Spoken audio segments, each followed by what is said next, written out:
ბათუმ შხიმშიაშვილის დასახლებაში ერთიანი ნაციონალური მოძრაობის მაჟორიტარ დეპუტატობის კანდიდატად გოჩა კირკიტაძე დასახელდა. ბონი გოროდოკში კი პარტიის სახელით მაჟორიტარ დეპუტატობისათვის პაატა აციმბა იბრძოლებს. ისინი ამომრჩეველს ერთიანი ნაციონალური მოძრაობის მერობის კანდიდატმა გიორგი დიასამიძემ წარუდგინა.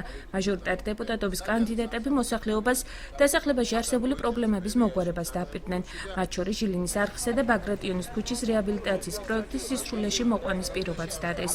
პარტია მაჟორიტარ დეპუტატობის კანდიდატებს სხვადასხვა დასახლებაში ამომრჩეველს ეტაპობრივად წარუდგენს. ამ დასახლებაში 90% თითქმის ყველაფერი გაკეთებული არის. არის ამხანაგობის პროექტებით სახურავი გადახურული, სარდაფები, ლიფტები, ყველაფერი გვაქვს გაკეთებული ჩვენს ხელისუფლებაში ყოფნის დროს. დავამატებთ ყველაფერს, რაც მოსახლეობა მოითხოვს. ძირითადში არის სოციალური პრობლემები და დასაქმებასთან დაკავშირებით. ბონი გარადოკის უბანი ზეპირად ვიცი და ძალიან კარგად ვიცი, რა პრობლემებია ამ წუთას ბონის ტერიტორიაზე, რატო შეიკრიბა ეს მოსახლეობა, აქანე გადის ბაგრატიონის გაგრძელება, ერისთავის ქუჩაზე მიმყოფები ჩვენ ახლა, რომელიც ბაგრატიონის ქუჩას უერთდება.